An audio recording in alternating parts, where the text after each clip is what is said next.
Queridos radioescuchas, bienvenidos a un episodio más de Luli Navi en las mañanas.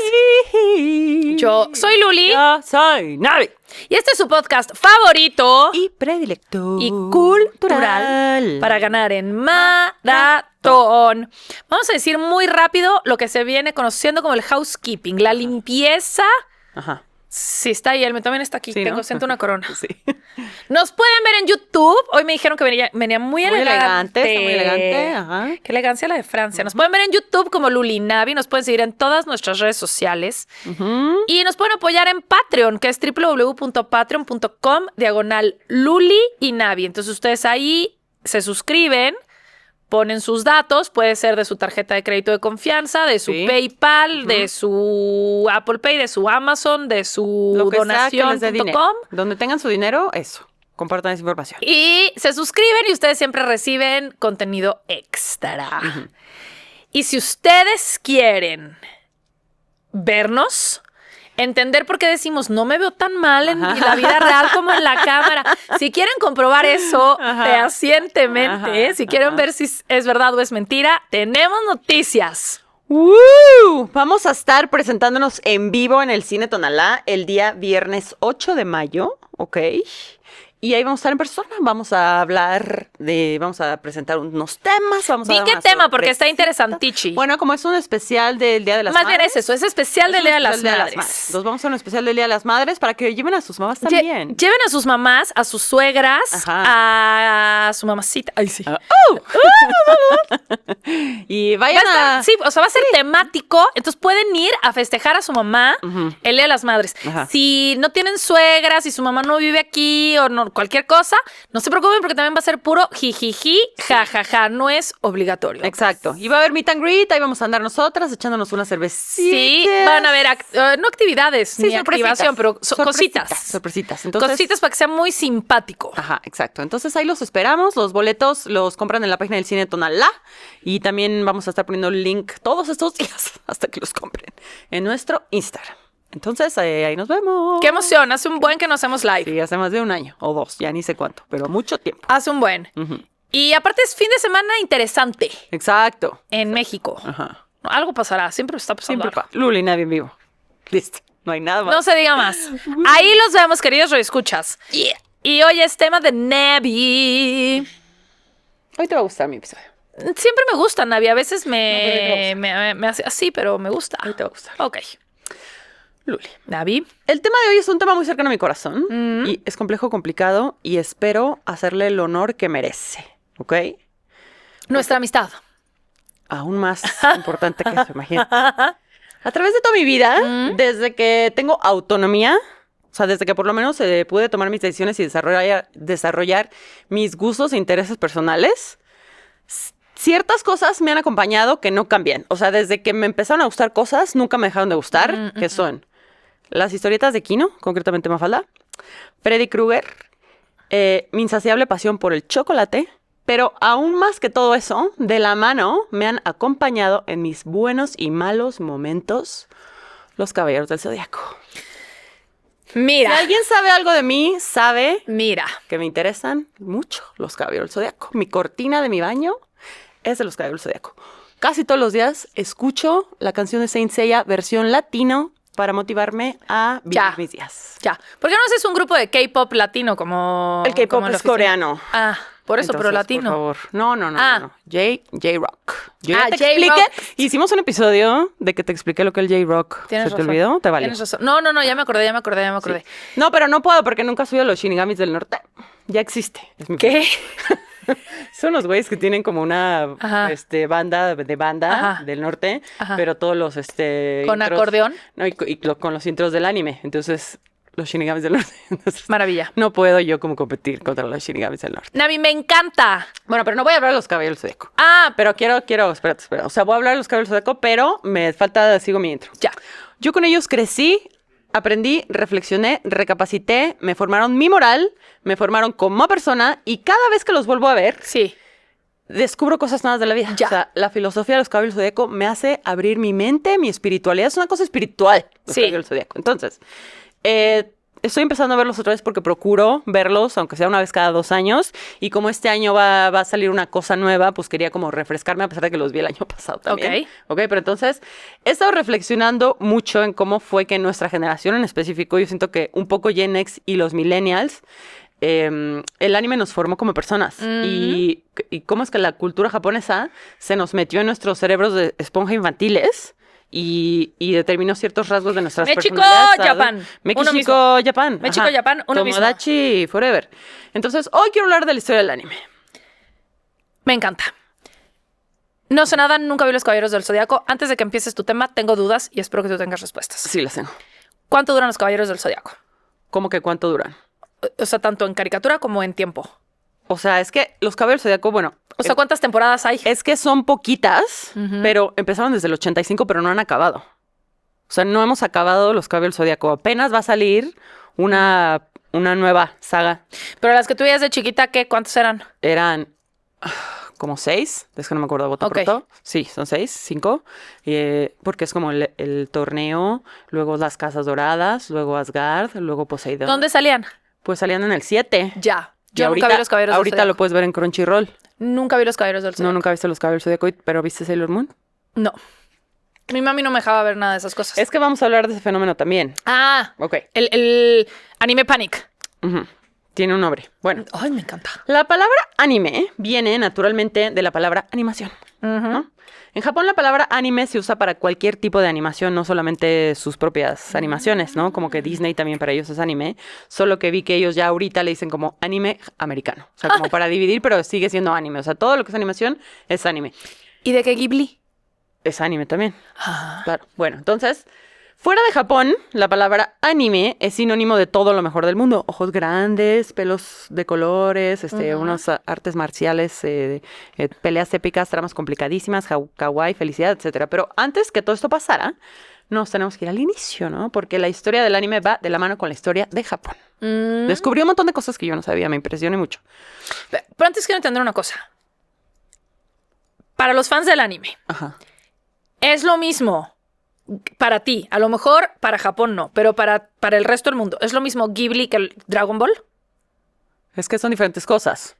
Pero tú no lo llamarías anime. Sí, claro que sí, claro, obvio. Es de Japón. Lo que pasa es que Ghibli son películas. Sí, yo sé, pero o cualquier caricatura no, sí es anime. O sea, cualquier cosa es que sea de Japón es anime. O sea, cualquier caricatura que sea de Japón es anime. La animación de Japón es anime. Y Ghibli es anime, 100%. Lo que pasa es que ahorita te voy a explicar por qué se ve visualmente diferente. Es que todo está interesantísimo, ¿ok? Listo. Bueno.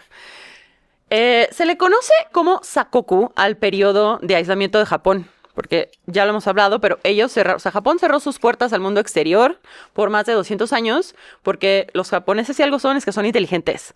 Y entonces ellos vieron que llegaban estas potencias europeas a otros lugares, dizque para comerciar, pero luego llegaban los misioneros y luego llegaban a imponer sus cosas, sus tradiciones, sus religiones, sus cosas, y luego llegaba la colonización full. Y Japón dijo arigato, pero no arigato. O sea, gracias, arigato, pero no arigato. Pero no. Entonces, sin embargo, o sea, cierran sus puertas, pero ellos sí siguen comerciando con China y Corea, pero también le abren las puertas a un único país europeo que fueron los Países Bajos.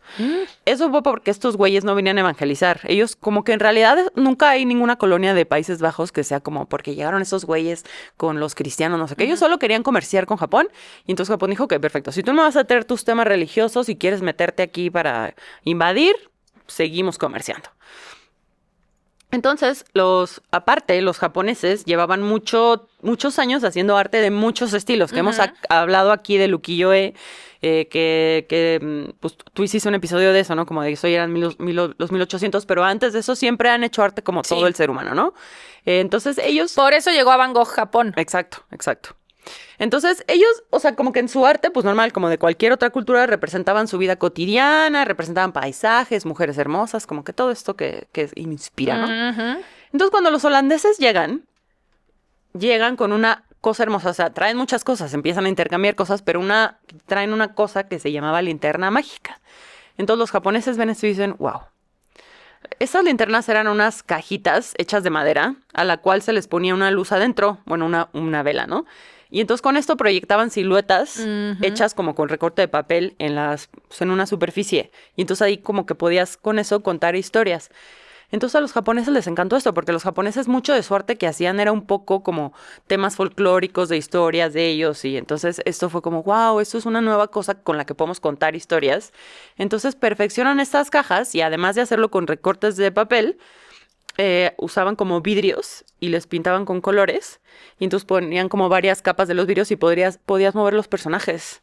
Entonces esto era, de alguna manera... El primer cine. El primer La tipo primera de televisión. animación. ¿Ok? Totalmente de Ok, acuerdo. entonces, pues es un collab de los Países Bajos con Japón. No. Y de ahí sacó la idea Camarena, el inventor de la televisión a color. Exacto. México, Japón. Exacto. Bueno, entonces a esto se le conoce como Utsushi-e y fue, como ya te dije, quizás la primera forma de animación en la historia. Quizás, ¿no? Yo lo pongo ahí. Por otro lado, brevemente tendré que hablar del manga porque eventualmente el anime y el manga se vuelven, se toman de la mano para no soltarse jamás. El manga, para los que no saben, son los cómics japoneses. Y como les dije, pues los japoneses llevaban muchos años haciendo arte y en el siglo XI era muy popular un tipo de arte llamado emakimono, que hacían como unos pergaminos horizontales ilustrados con dibujos, pero también les ponían textos. Y en estos contaban como una historia y muchos de estos empezaron a ser de historias de animales antropomorfizados, de que hay un conejo que se cayó de no sé qué y que la esposa y bla, bla, o sea, como un cuento, ¿no? Y los dibujos están padrísimos aparte. Entonces, pues es un poco como su versión de una historieta, si lo piensas, obviamente muy viejo, ¿no? Y muchos años después, Katsukisha Hokusai, a quien recordarán por haber hecho la famosa imagen de la granola de Kanagawa, inventa el término manga. O sea, él fue el primero que lo inventa, el cual significa como dibujos libres o como bocetos espontáneos. Okay. No era ya este arte como que te tenías Sí. que sentar a hacerlo tan perfecto, sino era como una cosa más fluida. Y entonces esto le quita un poco de formalidad a la ilustración en Japón. Y entonces eran como justo bocetos, algo más informal. Entonces con el tiempo se empieza a popularizar el manga. Y cuando Japón le abre sus puertas al mundo, ya a mediados de los 1800 empiezan a llegar los cómics y con viñetas. Entonces como que ya lógicamente, pues bueno, ya sabíamos, tenemos estos dibujos con textos, bla, bla, bla. Entonces lo empiezan como Sí. pues a hacer con viñetas, ¿no? Entonces utilizan estos dibujos más casuales que conocían como manga. Entonces hay mucha gente que dice que el anime sin la animación americana y sin Disney no existiría. Ok. Cosa que es una aberración y ya. una mentira de la más grande mentirez. Sí, O una sea, calamidad. Una calamidad, no, ¿cómo se dice? Falacia. Una falacia de la peor falacez, ¿ok? Pero, ok, la historia de la animación es en sí una cosa muy loca, esa parte, ¿no? Pero con la invención del cine y la fotografía, el humano empieza a experimentar con la animación, ¿no? Porque se dieron cuenta que si tomabas muchas fotos y le ponías como una continuidad, pues podías animarlo. Entonces empiezan como a experimentar cuadro por cuadro con objetos o con recortes de papel y empiezan a hacer como animaciones cuadro por cuadro Sí. de esa manera y eventualmente dibujos Sí. cuadro por cuadro. Entonces, bueno, la mayoría de la gente considera que el primer corto animado fue uno que se llama Fantasmagorie del francés Émile Cohl, hecho en 1908. Sí. Y ahí andábamos, hasta ahí nos quedamos. Pero te interesará saber que en el 2004 un dealer de antigüedades japonés se topó con una pequeña animación hecha entre los años 1905 a 1912. Y el creador de esta animación es desconocido, pero pues obviamente es japonés. Sí. Pero a este pequeño cortillo se le conoce como Katsudo Shashin, dura segunditos. Y si no es la primera animación de la historia, definitivamente es la primera animación en Japón y es como más o menos contemporánea a Sí. la otra. Y es un muñequito ahí precioso. A mí me gusta más que la... No lo he que el visto. tipo de dibujo está padrísima. Yo nunca la Y había el visto. no sabía. Fantasmagorie que ese es famosichi. Sí, es famosichi, pero este dibujo está más bonito. Ay, la voy a buscar. Nada de Mickey Mouse ni que nada. O sea... No hay que Japón- buscarla, va a estar en el Instagram. Exacto, exacto. Entonces, bueno, para 1917 los japoneses ya llevaban varios cortitos animados. Todo lo que hacían en Japón en ese momento de animación eran cortitos, ¿no? Hay uno muy famoso que se llama The Dull Sword o La Espada Sin Filo de Junichi Kouchi, pero en 1923 pasa algo feísimo. Viene un sismo espantoso de 8 grados de magnitud. Y gracias a este temblor se perdieron un montón de películas y por eso no tenemos como un real registro cronológico de estos cortos que estaban haciendo los primeros animadores japoneses. Pero, si algo sabe hacer Japón, es levantarse de las desgracias en chinga.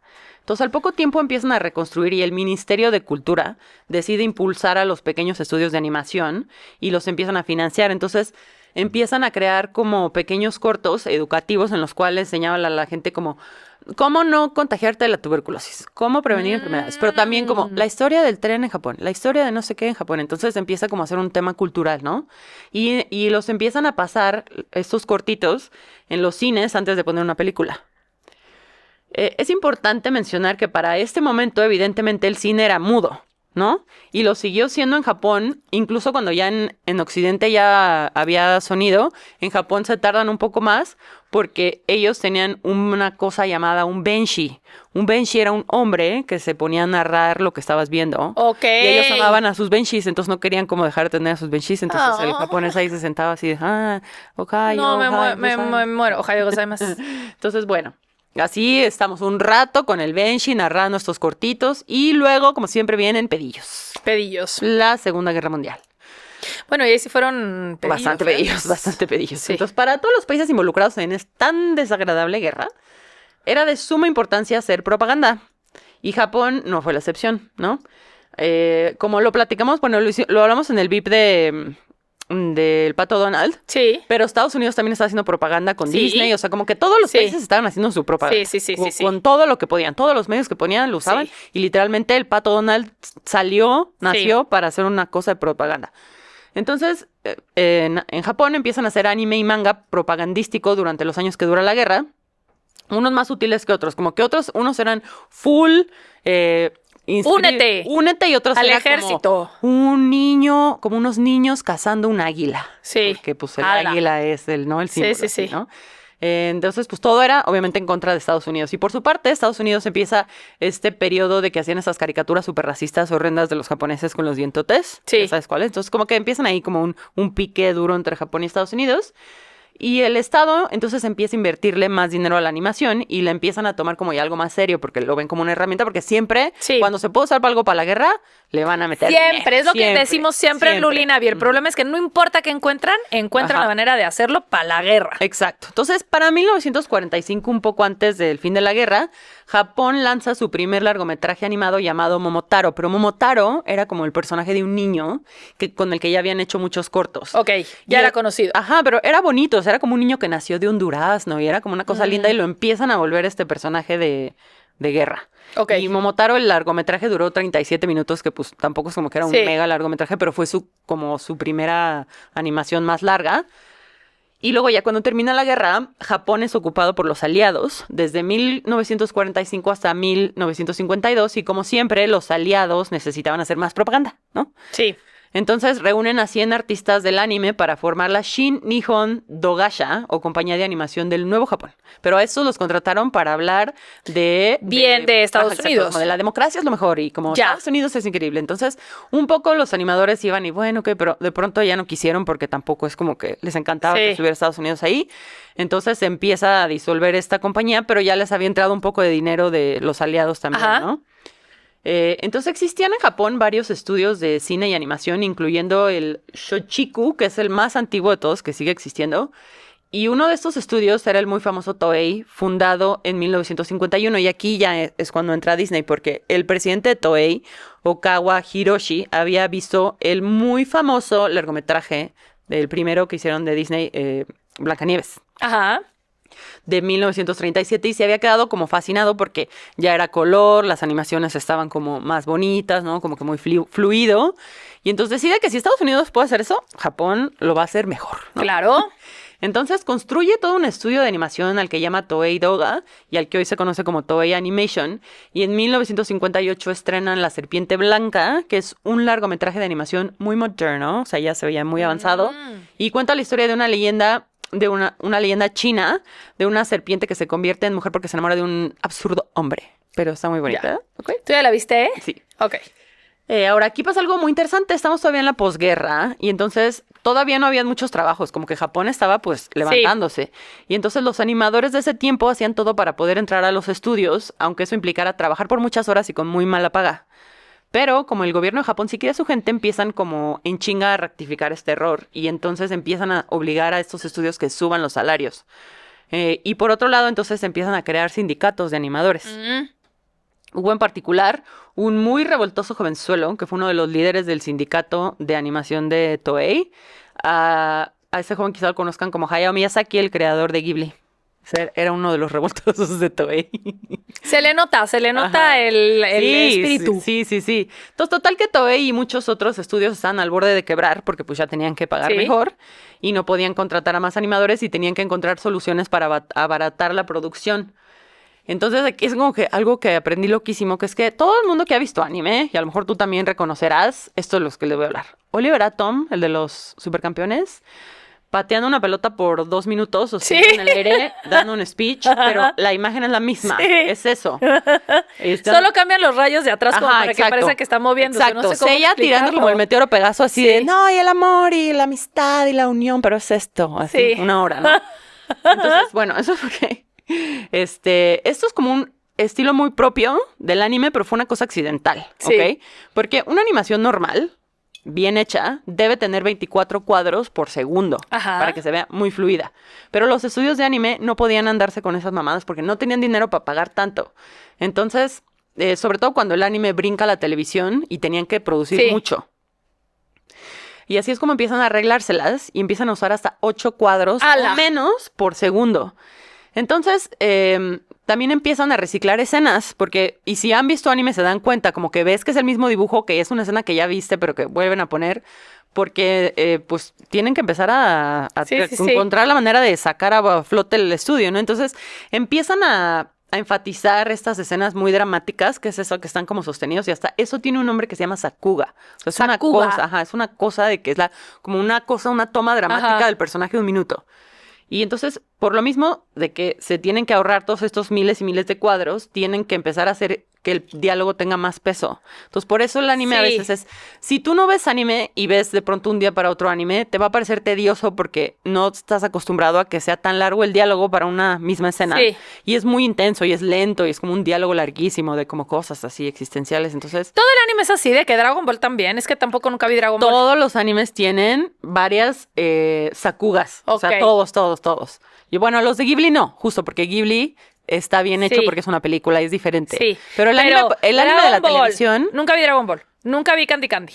Nunca vi todo Caballeros del el Zodiaco. anime, todo el anime Nunca tiene... vi Heidi, la niña de las praderas. No, pues, ¿qué onda? ¿Qué veías? Leía. Ay, no. Entonces, bueno, naturalmente con eso podemos concluir que entonces, como empiezan a animar tan barato, el anime brinca a la televisión. Y aquí es donde viene el grande de los grandes. El 1 de enero de 1963, Fuji Television estrena algo que cambiaría la historia del anime para siempre. Una pequeña animación de 30 minutos, para ese entonces en blanco y negro, llamada Tetsuwan Atomu, mejor conocido como Astro Boy. Astro Boy sí vi varias. Ah, pues mira. O sea, bueno, sí vi varias de estas, pero no era como... Sí, no, o sea, no lo seguías fervientemente. No parabas las vacaciones Sí. de tu familia en No. Cancún a decirles son las 7. Vámonos, consígueme el canal 7 ahorita porque es 7:30. Si yo no estoy viendo Shiryu y yo reinaba A la las vacación. 7:30 era Caballeros del Zodiaco. Sí. ¿Y sabes por qué yo nací a las 7:40 de la noche? Ajá. Y siempre pensaba, desde chiquita Sí. decía, yo nací a la hora de los Caballeros del Zodiaco. O sea, es la hora de los Caballeros del Zodiaco. Tú no Qué sabes padre, lo que era. qué- Tú no sabes lo que era. Tú no sabes lo que era en mi casa. Esto era un problema. ¿Y salía diario? Sí, de lunes a viernes. Y luego era horrible porque si tú lo estás viendo pues, en Canal 7, de pronto estabas como en el pico de algo importante que te quedaban colgando como, Shiryu está peleando contra Capricornio, ¿y qué va a pasar? Y de pronto esto era un miércoles y el jueves los repetían desde el capítulo 1. Ah, porque no les llegaba el nuevo. ¿o No qué? les llegaba el nuevo, no sé, pero siempre hacían Sí. eso. Entonces era una cosa que no sabías, entonces por eso no te podías perder Ya. nada. Era horrible. Pero bueno. Entonces estrenan Astro Boy. Y su creador, el presidente de Mushi Production, que es un güey que se llama Tezuka Osamu, fue justamente el responsable de encontrar la manera de poder seguir creando anime a estos precios tan bajos. O sea, como un poco a él le echan la culpa de que el anime sea una animación barata. Ajá. Porque sí es una animación barata. Ok. Pero él tuvo que encontrar la manera de hacer que el negocio funcionara, ¿no? Entonces, cuando sale Astro Boy, Tezuka Osamu entendió una cosa, que era que la ganancia real del anime no estaba en la animación en sí, sino en la venta de la mercancía. Entonces, como... Merch. Exacto, merch. Así viven los artistas y las bandas y todo. de donde Ajá. uno tiene que sacar para pagar la renta. Sí, o sea, el anime en sí no deja tanto dinero hasta la Sí. fecha. Imagínate, hasta la fecha. Yo creo que la economía de Japón está 100% basada en Pikachus. Sí, 100%. Y en Hello Kitties. Sí. Entonces licencia los derechos del personaje de Astro Boy a una compañía de chocolates llamada Meiji y empieza a sacar mercancía del personaje. Pero este fue el primero que lo hizo. Entonces Tezuka Ogasami es hoy por hoy conocido como el padre del anime. Como que el güey fue el que hizo como Y el padre del merch. Sí, el tema comercial y todo eso fue el güey de Astro Boy. Entonces, con el éxito de Astro Boy en la televisión, los estudios se ponen las pilas y empiezan a seguir este mismo modelo de negocio, que es producir esta animación barata en chinga y venderla en todos los formatos posibles, a precios muy bajos, pero generar ganancias con la mercancía, ¿no?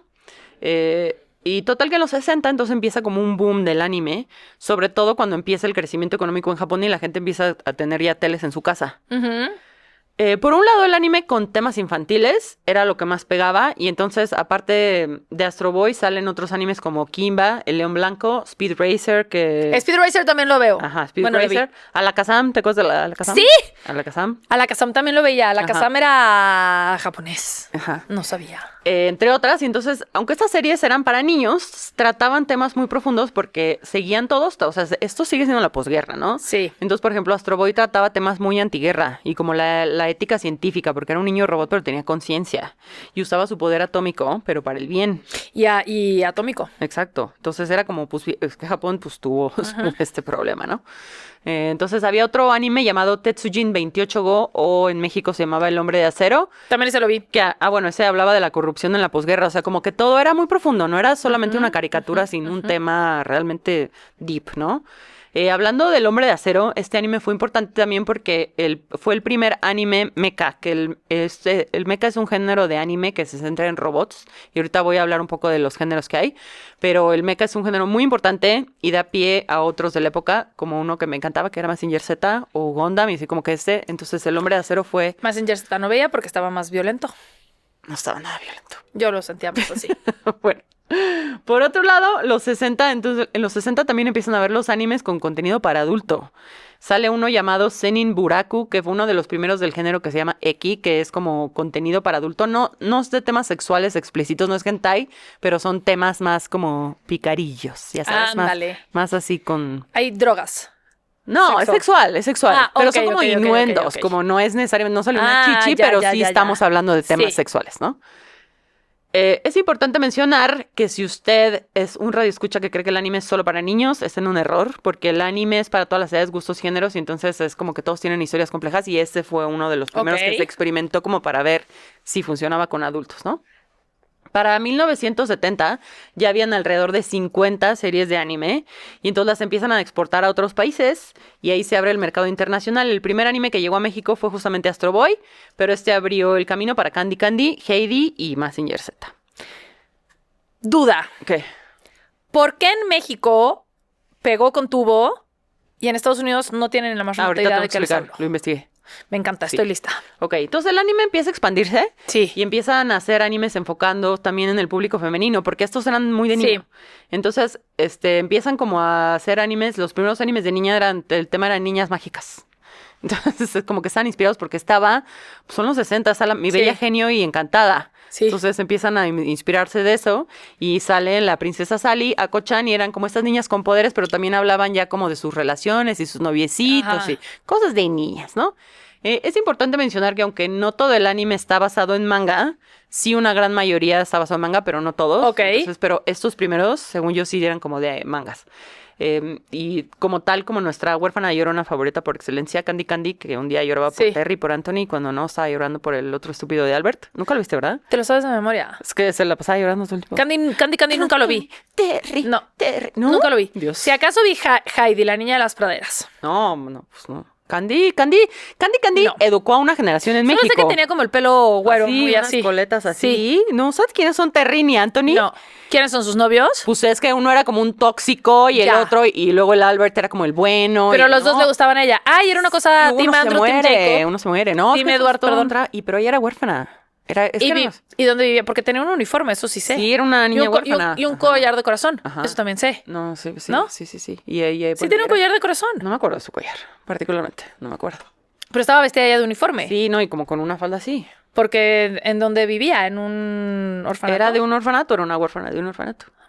¿Y Andy y Anthony también son del orfanato? No, uno era rico, Ah. no, era una cosa, es una novela de Ruby. Exacto, o sea. ¿Has visto ese meme de el Chichén Itzá no tiene nada en contra de mí? Bueno, así, pero de las novelas de Televisa con Candy Candy. Bueno, por el éxito de esta serie se dan cuenta que los adolescentes sí querían consumir contenido Sí. de animación, no Sí. solo era para los niños.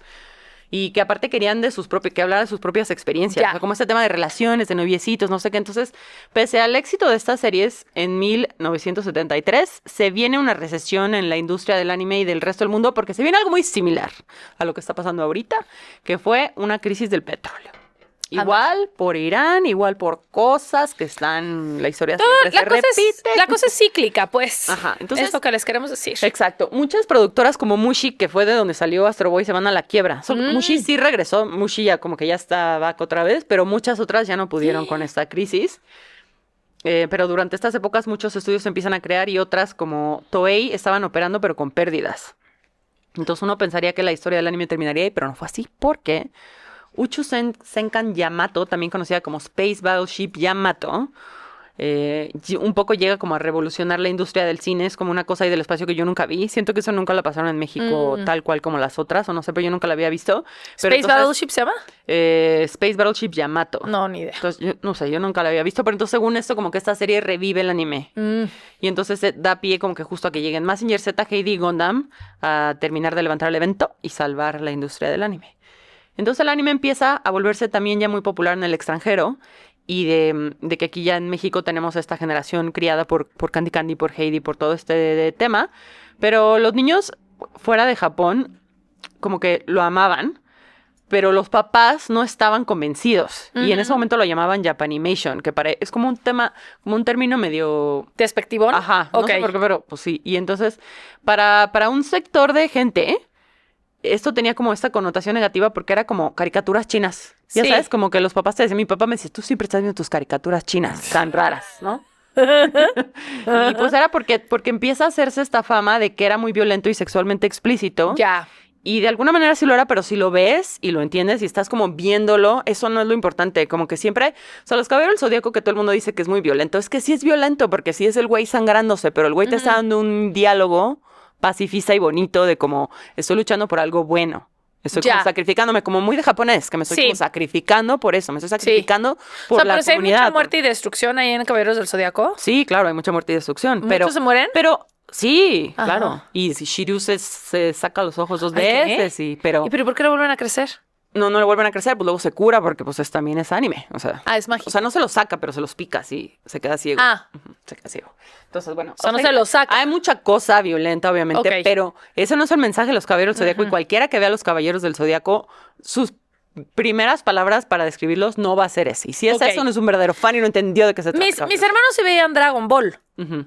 Yo quizás Dragon Ball no me interesaba, Yo pero ellos sí Dragon Ball- veían Dragon Ball. Yo nunca fui muy fan de Dragon Ball. Lo que yo no más entendía es Caballeros por qué del habían, o sea, como un grande y un chiquito y que son iguales. Pues porque va pasando el tiempo, pero es que yo no vi Dragon Ball. No, pero al tampoco. mismo tiempo, el chiquitín y el grande Goku. Es que yo no vi Dragon Ball, yo no era fan de A Dragon ver, Ball. Es que uno es Dragon Ball, que es el inicio, Goku pequeño. Ajá. Ese es Dragon Ball Z, que era el 2. pero nunca están juntos. Yo hay veces que están juntos. No, porque hay uno que se parece, ¿no? El chiquito. Digamos que Ese es Goku de la primera. Ajá, pero es como un Cuando bebé. van a buscar las esferas. No sé nada. O sea, la primera temporada yo sí la vi. Ok. Que es donde sale el Yamcha y ese, ¿no? Esa es la primera, esa sí la vi. Sí. Ese es Goku de chiquito. Luego Ajá. crece. Y luego tiene un hijo, ¿no? Luego Ah, tiene pues a lo mejor el hijo es el que pienso. Puede que ser. se parece. Ujú. Bueno. Entonces, como que mucha gente no dejaba que sus hijos vieran y eso fue quizás lo que le pasó a tu mamá, que era como que O había sea, esta mis fama. hermanos sí podían ver Dragon Ball. Ajá. O a lo mejor lo veían escondidos. No me acuerdo. Le voy a tener que preguntar. Pero yo sí me acuerdo que Candy Candy, o sea, a lo mejor no me interesaba. Mi mamá no me dejaba. Porque no me dejaba ver Los Simpsons. Entonces siento que a lo mejor tampoco me dejaba ver Puede ser. eso. Pero Candy Candy no era nada violento, Pero al contrario, era puro llorar. Pero Heidi sí me dejaba ver. Heidi sí podía ver. Heidi era horrible. Era también un drama, o sea, era mucho drama. Porque ese también también era una huérfana, también todo es muy triste. Sí, todo es muy Entonces triste. tenía a su abuelo. Sí, tenía a su abuelo. Sí, vivían ahí en y a la su- Clarita en que su no sirve para cabaña. nada. Sí, Heidi sí veía. Sí, bueno, listo. Pero ese es más tierno. Ajá. Pero entonces, bueno, como que justo a la generación de nuestros papás siento que no le agarraban la onda y se asustaban y no querían que sus hijos vieran eso. Entonces, bueno, luego llegan los 80. Y es lo que yo y mucha gente considera la época dorada del anime, los 80s y los 90s, porque Japón tuvo este boom económico en los 80 y eso se vio reflejado en el anime. Entonces empiezan a hacer animes como más experimentales, ya con temas como más profundos, historias más elaboradas, y fue una época en donde hicieron mucho anime de cyberpunk, por ejemplo, la famosa película Akira, la cual en parte introdujo el anime al público adulto extranjero, porque antes como que los adultos fuera de Japón sí lo veían como algo para niños, pero Akira es como para adultos. Entonces en los 80 salen casi todos los animes que aún no podemos superar. Capitán Tsubasa, mejor conocido como los Supercampeones. Ese, pues, como era para niños, sí mis hermanos lo podían ver, pero ya a mí Pero- no me interesaba. Pero, ¿por qué? Porque era de fútbol y me daba hueva. Ah, sí, yo tampoco veía los Supercampeones. Ajá, bueno, en mil... Pero los estoy viendo ahorita. ¿Los Supercampeones? Sí. Bueno, pues muy bien. Felicidades. ¿Por el Mundial o qué? No, porque tengo hijos. Ah. Bueno, en 1985... Pero, a ver, ¿por qué se llamaba Capitán Tsubasa, pero aquí se llama Oliver Atom? Pero tiene otros nombres. ¿Por qué le cambiaban los nombres? Pues yo creo que es porque es un tema de que son nombres japoneses, que a lo mejor pensaban que iba a ser complicado, que se llamara así, y Supercampeones pues suena mucho de Sí. fútbol, ¿no? Porque les cambian todo el nombre. Sí, sí, sí. O sea, yo descubrí que en Supercampeones el güey no se llama Oliver Atom, se llama Capitán Tsubasa. Pues sí, yo creo que es por eso, ¿no? Pero Tsubasa es... O sea, ya sé, pero estás en México o sea, Sí. estábamos experimentando a ver qué Sí. pasaba, ¿no? No Sí, sé. sí, sí. Bueno, ándale, de ahí salen los Supercampeones. Ajá. 1985, año de mi nacimiento. A las 7:40 de la A las noche. 7:40 de la noche, ¿no? Sale el manga de Saint Seiya, mejor conocido como Los Caballeros del Zodiaco. Y el año siguiente sale el anime, ¿ok? Entonces, desde que yo nací, ¿entiendes? Desde Sí, que yo nací sí, existe, sí, sí, ¿ok? sí, sí. Entonces, ese mismo año sale el otro grande Dragon Ball, que como ya dije, yo nunca fui fan de Dragon Ball, lo siento, nunca le agarré la onda. Mi hermano sí, y de pronto lo veía, pero bueno. Entonces sale, sobre todo Dragon Ball, pero también Saint Seiya se vuelven fenómenos internacionales. Sobre todo en América Latina y sobre todo en México. Y entonces esta es la razón que yo investigué. Que es que fueron como muchos factores. La primera es que para poder pasar el anime en otros países, como eran caricaturas, y muchas veces salían escenas que salían como desnudas o como cosas muy violentas, sangrientas y así. Entonces, en otros países editaban esas escenas. Entonces, de pronto no había continuidad o no se leía muy bien, o sea, como que simplemente le quitaban escenas para poder pasarlo en otros países. Y en México no. En México te enseñan toda la cosa completa, con sangre, Ya. con chichis, con todo. Y entonces, pues como que el público conectó más porque sí estabas entendiendo Sí. bien la historia. Y otra cosa es que las traducciones de ambos animes, sobre todo de Dragon Ball y de Caballero del Zodíaco, es muy icónica, como que las voces Sí. son muy, o sea, la voz de Seiya la México tengo es muy aquí, bueno en la en la traducción. Ajá, entonces todo eso como que empezó a jalar al público y también es que ambas caricaturas, las veían en las pasaban en tele abierta, o sea, es como lo que podías ver. Entonces, pues, a los niños les encantó. Y también como que vi que los temas resuenan más con Latinoamérica porque... Sí, es lo que te decía, a lo mejor es solo un tema cultural. Sí, porque lo que yo siempre he dicho, Japón y México son uno mismo. Es que es como un tema de comunidad o como de familia, como de lealtad, como de... Y eso quizás en Sí. otros países no resonaba tanto como aquí, pero aquí sí es como el poder de la amistad y todo Sí. eso y como ser leales y así, como entonces era como que resonó mucho con el público latino, pero entonces también fue como mucho este tema de que pasaba por teleabierta y todos lo teníamos que ver. Y es una cosa, a ver, de personalidad. Walter Mercado es más famoso en México que en Estados Unidos. O sea, es de personalidad. Sí, sí, sí. Que a ver, el anime Si tu ahorita abuelita ya es te pasa enorme. un pan para el susto, Ujú, pues, exacto. es más fácil que le creas al tema del Caballero del Zodiaco Ujú. que si tú eres un republicano en Wyoming. Exacto. Hoy ya es más global las cosas y todo. Sí, el pero mundo en hay un poco de México todo. y en Latinoamérica, pero en México seguimos sin superar Dragon Ball y Caballeros del Zodíaco. This is O sea, true. no los vamos a superar nunca. Lo dije, no me acuerdo en qué momento, si en No, el lo hablamos en Geopolítica. una geopolítica de que te conté que Sí. hubo esta marcha de fans de Dragon Sí, Ball. sí. O sea, y no lo vamos a superar México es otaku. nunca. Sí. Entonces, bueno, pasa esto, empieza como a crecer internacionalmente y en estas épocas también Ghibli le empieza a pegar con todo y en los 80 saca sus películas Mi vecino Totoro, Náusica y El castillo en el cielo. Además empiezan a hacer una cosa que se llaman OVAs, que son los animes directo a VHS, que así es como yo veía Ranma, porque yo me tenía que comprar mis VHS de Ranma. Bueno, o sea, lo pasaban en la tele, pero yo me compraba mis VHS para poder verlo después. Entonces, Ranma y medio. Ranma y medio. Entonces esto, pues ya otros países, ya que no lo pasan en la tele, pero tú ya podías comprar los VHS. Como el anime estaba pegando tanto, los gringos dicen, no nos pueden ganar estos güeyes, tenemos que hacerles la competencia. Estados Unidos estaba teniendo su propio boom con la animación de los 80 porque estaban haciendo desde los Thundercats, She-Ra, He-Man hasta los Pitufos. Entonces ellos también estaban como pegándole en grande, pero pues, los gringos así son y no iban a permitirlo. Entonces empiezan a sacar caricaturas que tienen visuales muy del estilo del anime.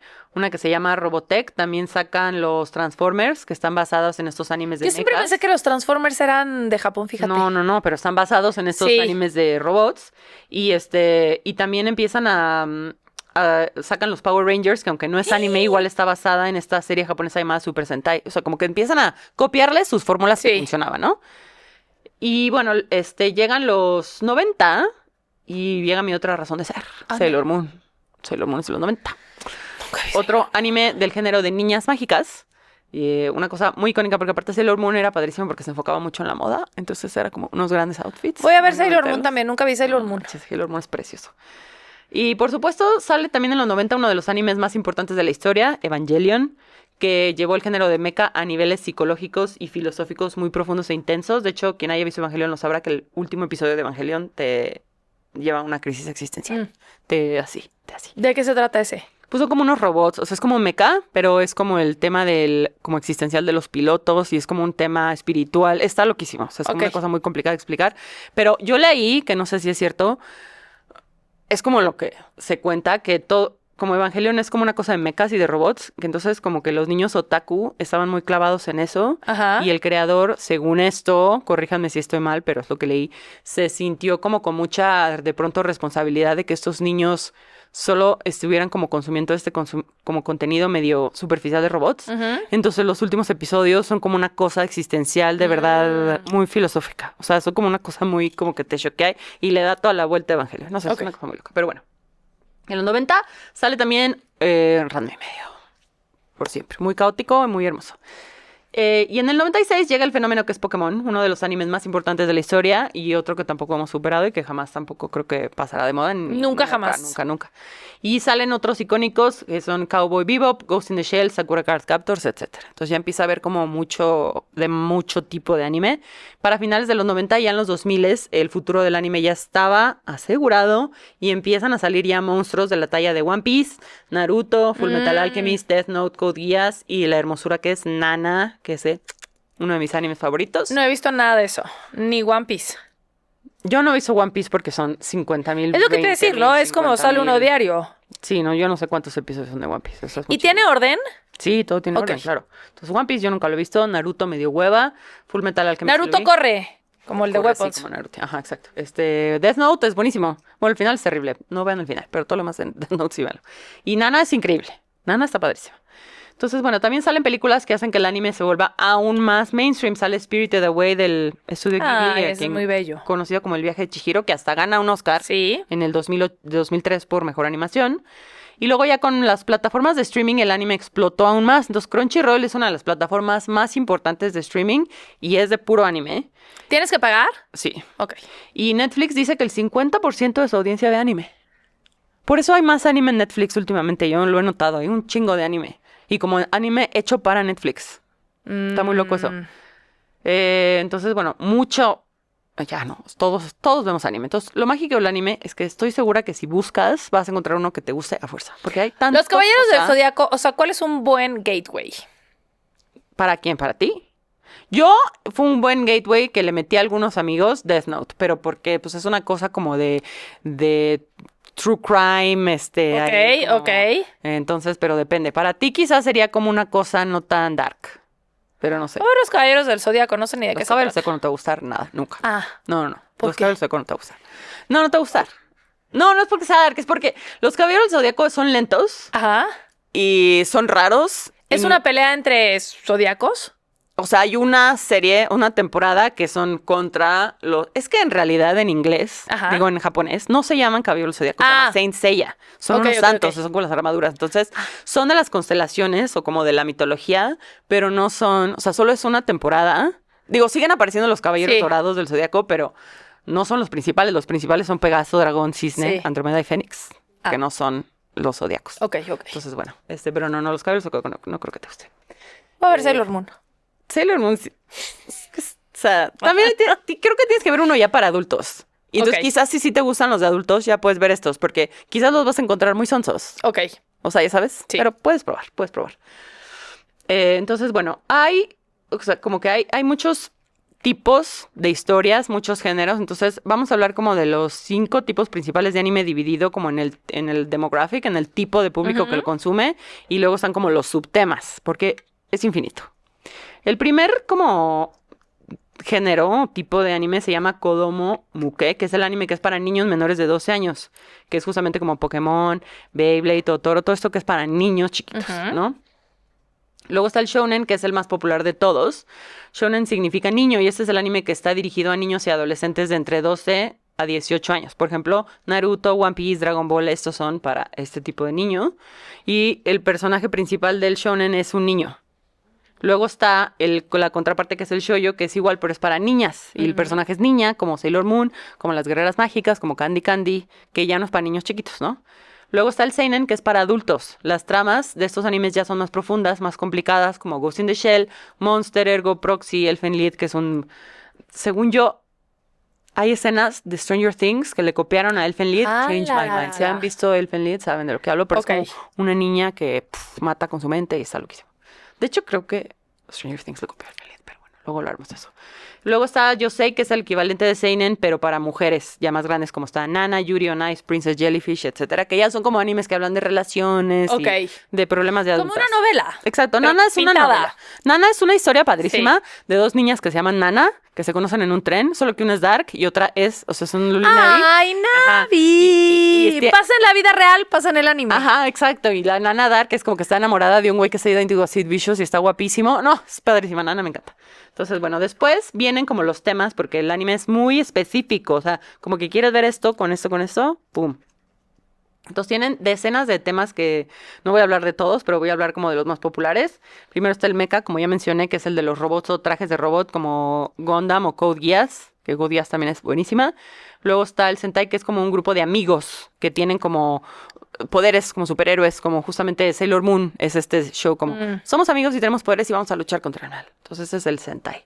Luego está el Magical Girl, que como ya lo mencioné son niñas con poderes, pero de aquí se deriva el Mahou Shoujo o Mahou Shonen, que son respectivamente de niños y niñas, pero es como de niños y niñas mágicos, pero son mágicos porque reciben un objeto. No como porque ellos son mágicos, sino porque reciben un objeto, como Sailor Moon. O sea, Sailor Moon recibe un objeto y se vuelve mágica.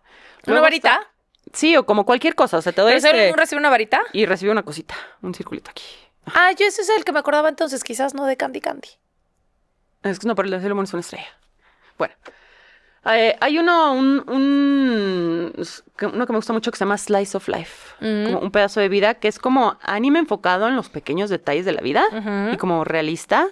Por ejemplo, los Slice of Life, yo he notado que ves que en Japón hay mucho ese ruido de las cigarras. Ajá. Mucho en los Slice of Life hay ese ruido de fondo siempre. Ok. Como que son cosas reales, más Ajá. reales, y como lugares de la vida real. O sea, la animación como que tú ves Sí. un lugar real en Japón.